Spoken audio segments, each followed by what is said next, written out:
Hi folks, well in our last video we left you with the question, how fast would an object have to be moving to escape from Earth's gravity? And we're not talking about a space rocket here, because it's got its own power source. We're talking about an unpowered mass, like a ball. How fast would you have to throw a ball upwards for it to escape from Earth's gravity? What goes up must come down. Or does it?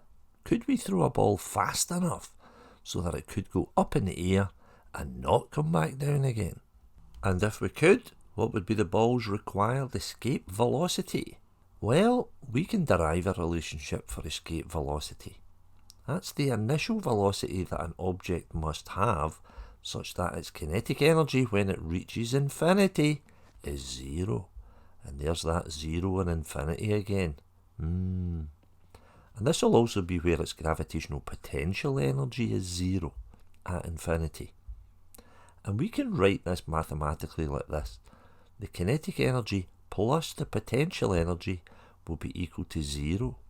And that's not just at infinity, that's anywhere in the gravitational field. A half mv squared plus minus gmm over r will be equal to zero. If we rearrange that, then a half mv squared is equal to gmm over r.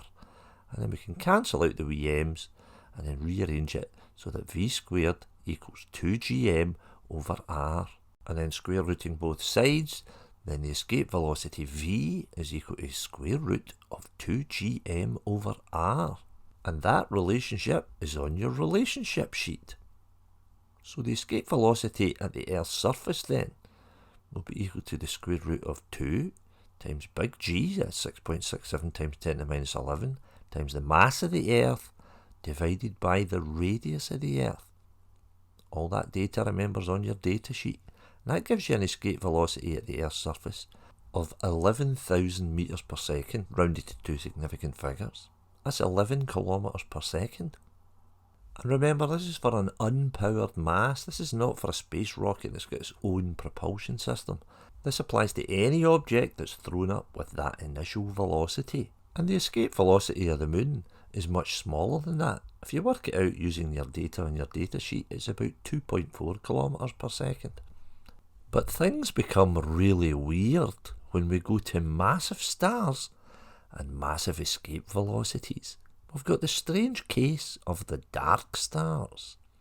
If you look at this relationship, then if the mass of a star becomes very, very, very big, about 500 times bigger than the Sun, and it has the same density as the Sun, then the escape velocity will be greater than the speed of light.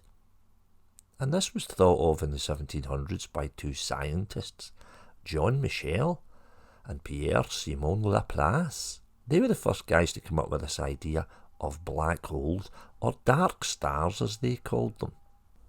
Now they thought that these huge stars would be dark stars, or in other words that light couldn't escape from them. But this idea was thrown out after the double slit experiment was carried out and the wave theory of light was accepted. But here's the strange thing, if you rearrange this relationship, if we square both sides and make r the subject of the equation, you get r equals 2gm over the escape velocity squared. And this implies that if the radius of a star is small enough and all the mass of the star is contained within this radius, then the escape velocity could be greater than the speed of light. Now this of course is incorrect, because remember we used Newtonian mechanics to derive this relationship.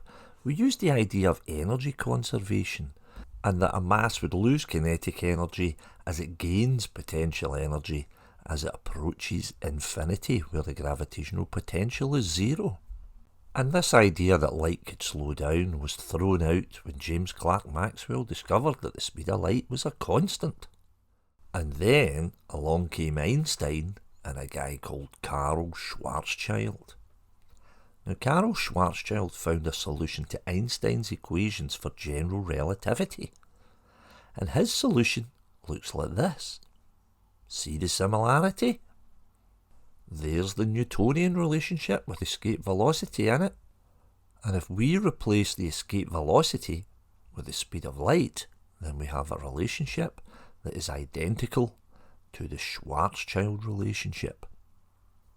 And if all the mass of a star is within the Schwarzschild radius, then the escape velocity at that radius is equal to the speed of light, and no light can escape from the star.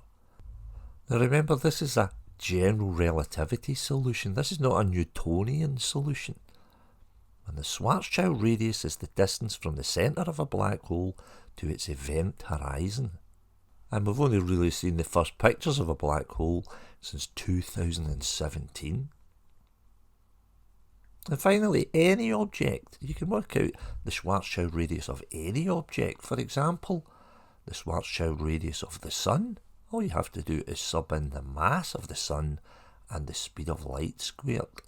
The mass of our Sun is about 2 times 10 to the 30 kilograms. And that gives you a Schwarzschild radius for our Sun of about 3,000 metres or 3 kilometres. So if all the mass of our Sun was squashed into that radius, it would be a black hole. But our Sun doesn't have enough mass to collapse into a small enough radius to become a black hole. But more about this when we do general relativity. We'll see you in the next one.